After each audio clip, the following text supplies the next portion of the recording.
बहुत समय पहले की बात है। त्रेता युग में जब पृथ्वी पर अधर्म बढ़ रहा था, तब देवी महालक्ष्मी, महासरस्वती और महाकाली के तेज से एक दिव्य कन्या का जन्म हुआ। यह कन्या कोई और नहीं बल्कि माता वैष्णो देवी थीं। उनका जन्म संसार में धर्म की स्थापना और भक्ति के मार्ग को प्रशस्त करने के लिए हुआ था। बाल्यकाल से ही माता वैष्णो देवी असाधारण शक्तियों से संपन्न थीं। वे गहरी भक्ति में लीन रहतीं और अपने अलौकिक ज्ञान से लोगों का मार्गदर्शन करतीं। जैसे जैसे वे बड़ी हुईं, उनके चमत्कारों की चर्चा दूर दूर तक फैलने लगी।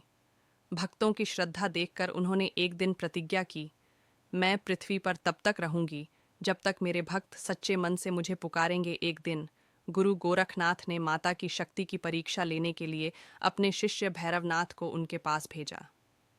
भैरवनाथ एक शक्तिशाली तांत्रिक था, परंतु वह अहंकार से भर गया था। जब उसने माता को देखा तो वह उनकी दिव्यता से आकर्षित हो गया और उन्हें पाने की इच्छा करने लगा।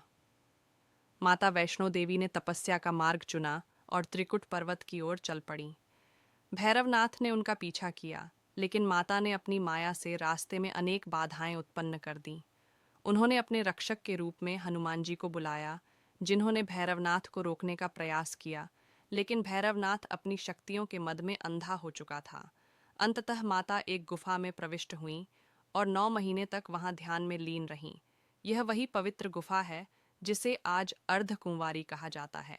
जब भैरवनाथ वहां भी पहुंच गया तो माता ने एक सुरंग बनाकर दूसरी ओर निकलने का मार्ग बनाया, जिसे आज गर्भजून कहा जाता है। अंत में माता वैष्णो देवी ने भैरवनाथ को चेतावनी दी कि वह अपना अहंकार त्याग दे, लेकिन जब वह नहीं माना तो माता ने अपने त्रिशूल से उसका वध कर दिया। मरते समय भैरवनाथ को अपनी गलती का एहसास हुआ और उसने माता से क्षमा मांगी। माता ने उसकी भक्ति देखकर उसे वरदान दिया कि जो भी उनके दर्शन करने आएगा वह पहले भैरवनाथ के मंदिर में जाएगा। इस प्रकार माता ने करुणा और दया का संदेश दिया। माता ने त्रिकुट पर्वत की गुफा में ही निवास करने का निश्चय किया।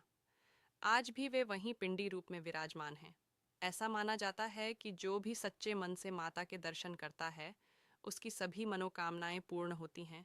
माता वैष्णो देवी की कथा हमें यह सिखाती है, अहंकार का अंत निश्चित है और सच्चे मन से की गई प्रार्थना अवश्य फलदायी होती है। क्या आपने कभी माता वैष्णो देवी के दर्शन किए हैं